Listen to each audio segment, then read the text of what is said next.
guys, welcome back, because I keep testing this ever-changing deck, right? Junk Doppel. I keep going back and forth. I've showed you quite a bit of variants, right? Different type of builds, and then you can take your pick, and then out of those decks that I showcased, you can just branch out and be like, okay, I can do this instead, because like it might have given you an idea, and then you could just completely take it to a different direction. But this is gonna be a bunch of replays of just going up against just matches on the Book, right? Just trying to grind up, get higher on the ranking system. I'm playing as Generators. This deck is actually pretty cool. Like the fact that I think it's reliant on its field spell though. It's just kind of like, I don't know, but like it's one of those decks that once it gets going, you can't find yourself in a predicament, because like, bro, I freaking love the Quarian Gandrax. Look at this. This guy's so cool. Cause he's basically always in a trigger, like always. Like the minute you draw, it just gets tokens, and then you special summon a Generaider, right? And then they each have like their own like specific effects. Like this guy, like what the hell?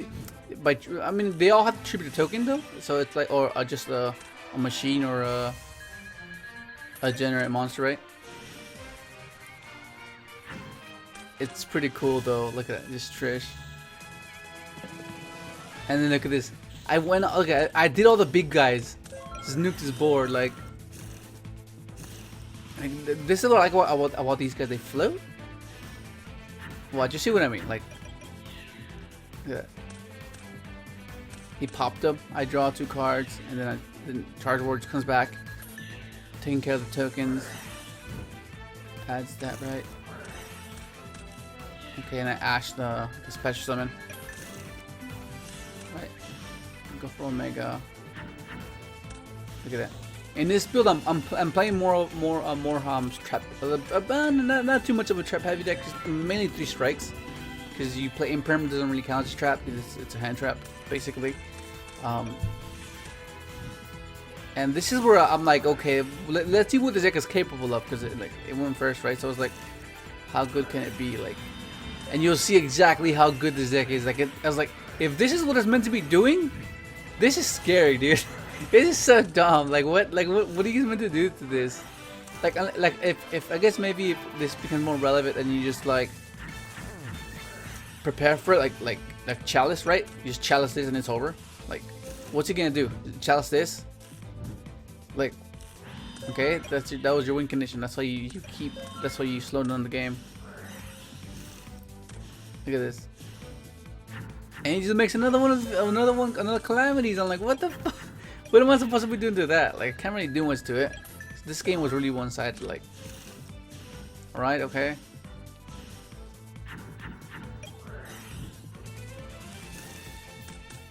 And that's this scoop.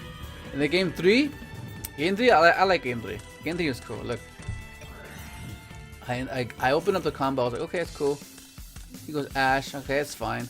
That's the thing about the converter. It's so like, you just want to ash it because it's discard 2. I should ash this. You don't, because if you don't, then you need to have imperm or like, look at this. Guys, we can lava gold with me, and I just go for game. I'm like, game. That is game. Like, game. This guy was a bit weird. I'm not sure like what his intention was, because you see what I mean. Like I don't know. Like. The Eldlich, right? Eldlich deck is quite interesting, because like they're so recurable, and the recursion is also consistency, because it gets into more traps. Like all their traps do stuff in the grave, and they're not bound by the they're not bound by the whatchamacallit. I'm not sure what he could imperm my guy and then lightning storm me. Like, I'm not sure this guy knew what he was doing, honestly. Oh yeah, but anyways, yeah, so like their traps, they're like insane, because they special summon a monster, they pop a monster, then they get a spawn trap, and in the graveyard they recur themselves by banishing themselves, which is really cool, because like I think what I get most of it though is like it's mainly like guard the castle, where you just bring out this guy and set a bunch of back row. Like I think it's one of those decks. But like the fact that their traps are just like consistency pieces makes it more scary. Yeah. And I'm like, what the hell? Let's just go for a combo. Let's just go for it. Let's just go for it. Junk speeder resolves. Once you get to this point, like, oh, response? Do you have any Nibiru? No Nibiru? Oh, okay, then it's over. That's like the good, satisfying feeling. Like you know that once you resolve speeder. Look at that. Okay, this is gonna be against Wind Witch Invoked, and this is gonna be pretty cool little things that you'll see. Like, look at that anime look.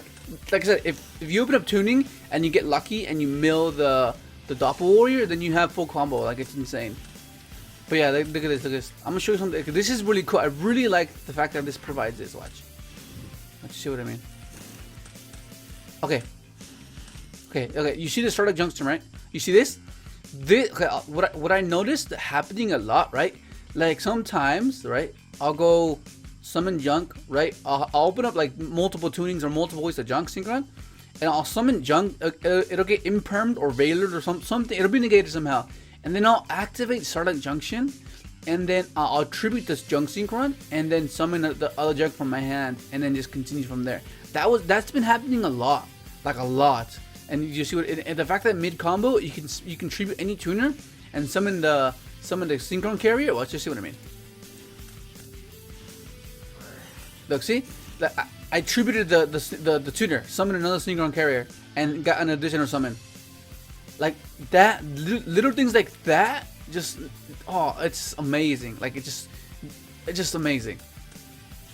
And this is gonna be against Thunder Dragon. Yeah, pretty sure Thunder Dragon.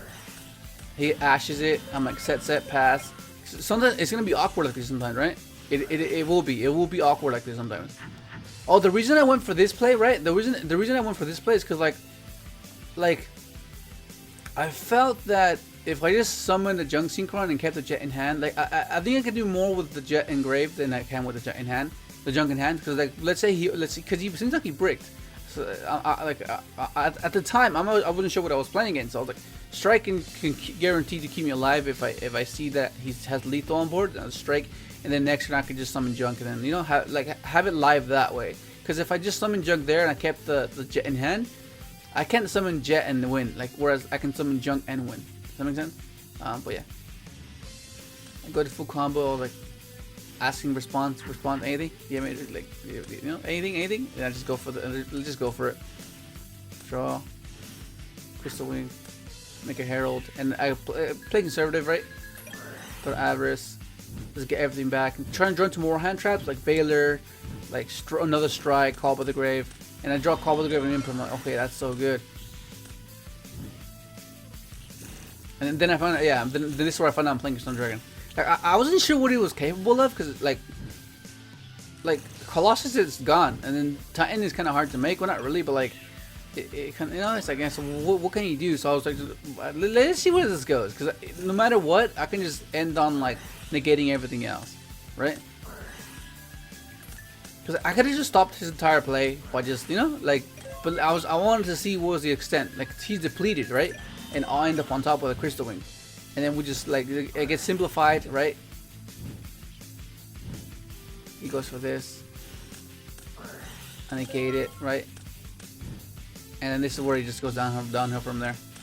This is even when it was at full power, this guy took care of this matchup. It was just amazing. And you go to game two. Game two, it makes me start again. I'm like, okay, interesting. That's very interesting. Then I go ahead and this is what I like about Starlight Junction. It's a consistency piece. Like you max out on the jet synchrons. So even a hand trap. Like if you open up a hand trap and like junk in hand, you can just summon this, tribute, get this, and it just trying to make the deck as consistent as possible so you don't end up with bricky hands. Like, you know what I mean? Like you can either assess your matchup, be like, okay, his deck is not as consistent, so I can afford to just pass, but if he's aggressive, then you have the option to just, okay, I have to do it now. So then that's what the Starlight Junction does. And I do full combo. I was like, once you get to this point, I'm like, Rezo, you have anything? Because like, oh. And I draw, look at this. Even if I end on Crystal Wing in this, like, it's just amazing. Like, I have double imperm, like. And in this one, I feel like, okay, I can kind of like negate, stop him a bit earlier, right? And that was it. And this is against like a back row deck, which majority of you are aware. It's a guru playing. It's a guru. So I'm like, well, I didn't know I was playing against guru, but I'm still like, once I find out I was playing against guru, I was like, okay, awesome. And then just go off and do combo. Oh, okay, this is what I mean about Fleur Synchron. It lets you play conservative into where you can keep the Doppel in hand, and then once the coast is clear, you use Fleur's effect and summon it from hand, right? Or you can just pitch for jet and trigger the Doppel that way.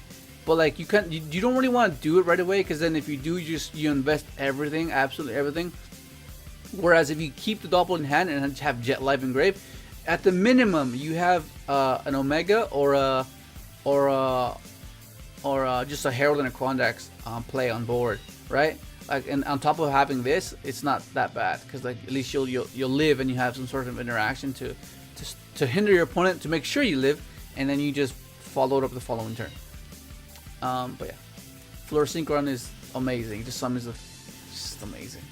Look at this, and then you can just use this Starlight junction, hit a card, and okay, so most likely playing Guru. When I saw that, I was like, look at that, additional summon, bam! That play is so cool. Okay, it's fine. Okay, it's fine. Negate it. I was tempted to like chain and go for a Dragster in case he had another mine. I was like, nah, let's just go for it. Twin Twister. This card's amazing against this matchup. Look at this. This is to get really simplified really quick. Look at this. And this is your fallback, right? The strike. The strike is just look at that. Boom. And if he has any Ash, I have Call About the Grave. There has to be like another Solemn or some shit. The reason I just attacked right there, because I was thinking like, maybe he's thinking of like, okay, he'll just strike the Synchro summon, right? So I was like, to play it safe, I'll just go attack. Because I could have ended the game, right? I could have ended the game. Maybe I should have. But like, there's people do some weird ass stuff on Dueling Bugs. So I was like, maybe this will work out in my favor. So this kills the strike, so he can't use it anymore. So okay, now I can just do the combo. Because I know he has Phoenix in hand. The only problem was the unknown card he had set. And then I end up finding out it's super small, super poly. Okay, let me go ahead and show you the deck, because the deck changed a bit. Okay, so here's the deck list, right? It's much more simplified, I guess. Not really simplified. You just basically maxed out on the thing. Because like, what you want to do, right? Okay, so you have like, we already are aware that, okay, you play 10 junks. You have 3 junks, 3 of this, 3 tuning, and the rotor, right? That's basically like 10 junks, because like it gives you ways to junk. So like I said, it inherently makes your deck, it makes you a priority normal summon. So what I saw myself doing a lot of the time, right? Because like you want to be able to have like interaction and then follow up, right? Interaction and then follow up. Because sometimes, right, when you have like, because there's not many engines that can combine with this guy. Like if there is, but they're too depleting, and they hard lose to Nibiru, because the deck already loses to Nibiru. So you like, you know, so it's kind of, you gotta find a variant or a build that does a particular thing and does it consistently. And in this case, I think I'm missing a Starlight Junction in this build. Oh no, that's another build. Yes, some of the duels were mixed with like some of the recent builds I'm testing now. But yes, you play Starlight Junction as well. You can play one. But in the new one, this is if you watched the last video in the mail day when I was talking about, I was trying out something crazy, and you guys might not agree, right? So it was kind of weird, but like what I was testing, because like if you follow the salad builds, right, the Salomon Gray Ultra Guides decks, like I don't mind going over 40 with those decks, because they're really like they're not really combo. Like okay, of course you want to see Gazelle, you want to see Faker, but like you can manage without them, you know. So it's not necessarily like a thing of you need to be 40 to be consistent. You know, it doesn't need to. Whereas these particular decks, you have to be like precise, because it's a combo. Like it's an actual combo high sequence decks. So that matters more in these type of decks than in those type of decks. and that's where you gotta learn to differentiate that. So in this case, I want it to be as consistent as possible, and this is what I did. Okay, so this. I know some of you are gonna be like, what? Okay, so I cut this, I cut this, I cut this, and I added at the moment, and it's been doing amazing. Like, I was like, it can't be this simple. Like, it can't. And I was like, oh my god, this is actually really good. This is actually really good. Cause like, okay, so what do you want, right? You want consistency. One-offs are not really consistent, right? They're not. Like, Reborn is amazing, it's a cool extender. Foolish is, believe me, I understand how good these cards are, but you want consistency overall, because that's where these decks have a flaw. You know, like that's where they lose. Like, they're not consistent, and then when they are consistent, they get punished by Nibiru. So you do not want to eliminate the factor of being consistent, you know, just for the fact that you want to higher the ceiling. So what I did here was I kept it very simplistic, looked at the core. Okay, what do I want? What do I want to resolve? Junk, speeder. That's what I want to resolve. Have that as consistent as possible, right? While having the cards to interact with my opponent if I don't get to that card, or if I get hindered, I can hinder them, and then consistently try to do the play again the next turn, right? That's what this is. This is consistency. Any tuner, your odds are you're gonna open up access to junk synchron. There's 10 junk synchron. You're gonna have access to junk synchron. These tuners give consistency and interaction because they get paired up so good with junk converter. Same thing with Starlight Junction. You tribute any of these tuners to bring out either of these guys. Get the missing piece. Get the missing piece. Just trust me. I know it sounds crazy. Of course, just play 42, play 40.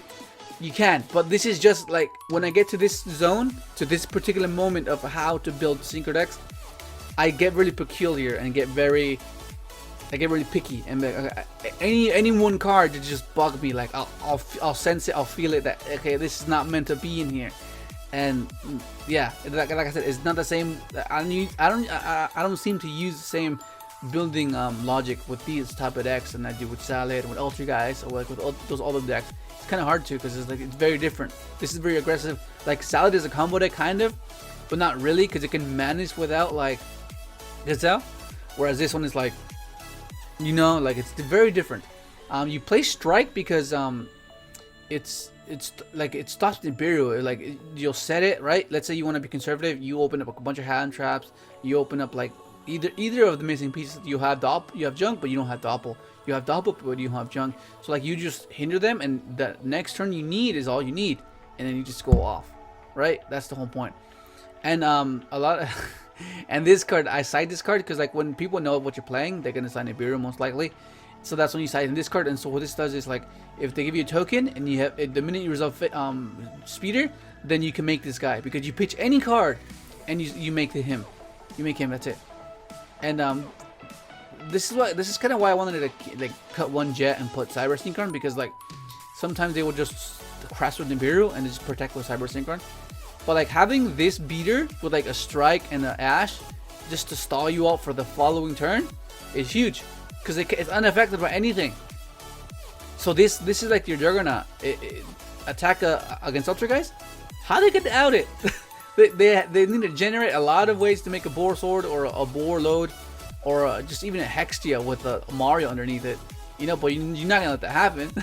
Same thing with like yeah, you can't target it. Like it's unaffected, just attack, and then I know, trust it. It feels kind of odd, but just try it. You'll see what I mean. Like I know Reborn's amazing. I know like 1-for-1's amazing. I know Foolish is amazing, but this is like this has been working really well. So it depends, because Eldlich, it's like a this kind of sucks against Eldlich though. I'm still having trouble how to side against that deck, because like you can't really play back removal, because like other stuff like just recurs itself. So it's like, what do you do? I mean, Evilly is the main team, we know that, but they have 3 Solemn, they have 3 the Spell and Trap Negate. Like odds are this is never gonna resolve. So maybe like I don't know. Let's reboot if we open a reboot. But like I don't know. Eldlich is one of those decks that you just have to consider. So like this is kind of trash against them, but against everything else, I absolutely love this card. This card's amazing.